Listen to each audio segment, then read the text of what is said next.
नमस्कार दोस्तों भारत और डासो एविएशन के बीच 114 रफाल फाइटर जेट्स की डील अब काफ़ी करीब पहुंच चुकी है, यानी कि ये डील जल्द ही साइन हो सकती है। लेकिन दोस्तों इस बार मामला सिर्फ एयरक्राफ्ट खरीदने का नहीं है, अब लड़ाई शुरू हो चुकी है कंट्रोल की, टेक्नोलॉजी की और आत्मनिर्भरता की। इससे पहले मैंने आपको वीडियो में बताया था कि यहाँ पर ICD को एक गेम चेंजर माना जा रहा है, मतलब इस पूरी डील का ये महत्वपूर्ण हिस्सा है जिसका नाम है इंटरफेस कंट्रोल डॉक्यूमेंट, जिसे कि IDC कहा जाता है। सीधे शब्दों में अगर मैं आपको बताऊं तो ये ICD एक डिजिटल चाबी है रफाल की, जो ये तय करेगी कि भारत अपने रफाल में खुद हथियार जोड़ सकता है या नहीं। अगर ICD का एक्सेस हमें मिल जाता है तो भारत खुद इस पर हथियार अपग्रेड करेगा, यानी कि खुद के हथियार इस पर लगा भी सकता है, विदेशी निर्भरता हमारी कम होगी। लेकिन अगर हमें ICD नहीं मिला तो हर बदलाव के लिए हमें फ्रांस पर डिपेंड रहना पड़ेगा। महंगे और धीमे अपग्रेड्स हमें मिल पाएंगे और ऑपरेशनल जो बाधाएं हैं वो भी शामिल हैं इसमें, यानी कि ऑपरेशन भी हम लिमिट कर सकते हैं, उसमें लिमिटेशंस रहेंगी। अब यहाँ पर दोस्तों भारत इस ICD के जरिए किन मिसाइलों को प्रेफर कर रहा है वो भी जानना जरूरी है। सबसे पहले तो हम प्रेफर कर रहे हैं अस्त्र मार्क 2 को, जो कि हवा में दुश्मन का खेल खत्म कर देगी, जिसकी रेंज 220 किलोमीटर के आसपास बताई गई है। ये एक बियॉन्ड विजुअल रेंज मिसाइल है, खासियत है दुश्मन को दूर से ही खत्म करने की क्षमता। और अगर अस्त्र मार्क 2 रफाल में जुड़ती है तो भारत को विदेशी और महंगी मिसाइलें लेने की ज़रूरत नहीं पड़ेगी और उन पर डिपेंड नहीं रहना पड़ेगा। यहाँ पर दूसरा सबसे इंपॉर्टेंट हथियार आता है ब्रह्मोस NG। ये छोटी होगी लेकिन बेहद खतरनाक, रेंज 300 किलोमीटर बताई जा रही है इसकी, और ये सुपरसोनिक क्रूज मिसाइल है। ब्रह्मोस NG के साथ रफाल दोस्तों स्टैंड ऑफ स्ट्राइक का किंग बन जाएगा, यानी कि दूर से हमला करके दुश्मन के ठिकाने तबाह कर देगा। तीसरी जो भारत की स्वदेशी मिसाइल है वो है रुद्रम सीरीज की मिसाइलें, जो कि दुश्मन के रडार के लिए एक बड़ी आफत बन जाएंगी। भारत रफाल में रुद्रम 1, रुद्रम 2 और रुद्रम 3 इन तीनों ही जो मिसाइल फैमिली है उन्हें इंटीग्रेट करने पर सोच रहा है। ये मिसाइलें दुश्मन के एयर डिफेंस सिस्टम को ख़त्म कर सकती हैं, यानी कि युद्ध में पहला वार ही यही मिसाइलें करेंगी।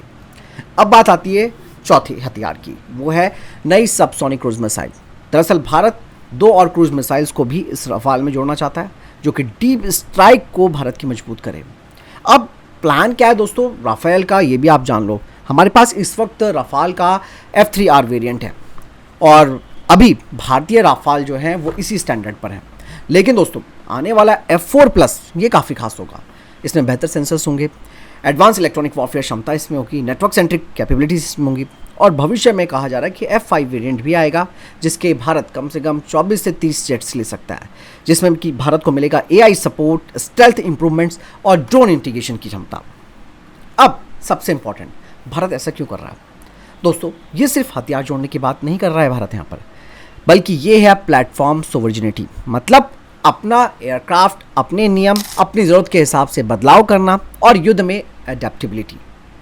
इसका फ़ायदा ये होगा कि हम तेज़ी से अपने हथियार अपग्रेड कर सकते हैं, लागत भी कम आएगी और बेहतर कॉम्बैट रेडीनेस हमें मिलेगी और मेक इन इंडिया को बूस्ट मिलेगा। लेकिन दोस्तों यहाँ पर थोड़े चैलेंजेस भी ज़रूर हैं, क्योंकि डासो एविएशन शायद ही भारत को पूरा ICD दे इसका, क्योंकि कंपनी का ये अपना कोर टेक्नोलॉजी जिसे वो शेयर करने के लिए तैयार नहीं है, खासकर कि मिशन सॉफ्टवेयर को लेकर।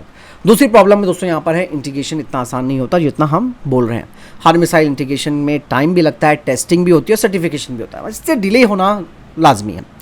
तीसरा है कॉस्ट बढ़ सकती है, मतलब कस्टमाइजेशन में आपको एक्स्ट्रा पैसा देना पड़ेगा और ऐसे में आप नेगोशिएशन भी नहीं कर सकते हो, क्योंकि यहाँ पर तो आप अपने रूल्स डासो एविएशन से बनवा रहे हो। अब चौथा जो सबसे बड़ा पॉइंट है वो है ओवर एम्बिशन का खतरा, मतलब बहुत सारे हथियार इंटीग्रेट करने की कोशिश कई प्रोग्राम को कॉम्प्लेक्स और स्लो बना सकती है। तो फिर भी दोस्तों अगर भारत को ICD एक्सेस हासिल हो जाता है तो ये डील सिर्फ 114 रफाल फाइटर जेट तक नहीं रहेगी, ये बन सकती है भारत की एयर पावर इंडिपेंडेंसी की नींव। बहुत बड़ी बात है दोस्तों। लेकिन अगर हमें ICD यहाँ पर बहुत लिमिटेड मात्रा में मिलता है तो भारत को फिर पुरानी साइकिल के साथ चलना पड़ेगा, यानी कि विदेशियों पर निर्भरता रखनी पड़ेगी और कंट्रोल भी हमारे पास बहुत ही सीमित रहेगा। तो दोस्तों कुल मिलाकर मैं ये बताना चाहूँगा कि ये डील तय करेगी कि भारत सिर्फ खरीदार रहेगा या एक टेक्नोलॉजी कंट्रोल करने वाली पावर बनेगा। फिलहाल इस बारे में आपको क्या लगता है कमेंट सेक्शन में लिखकर जरूर बताइएगा। मिलता हूं नए वीडियो के साथ। नमस्कार, जय हिंद, वंदे मातरम।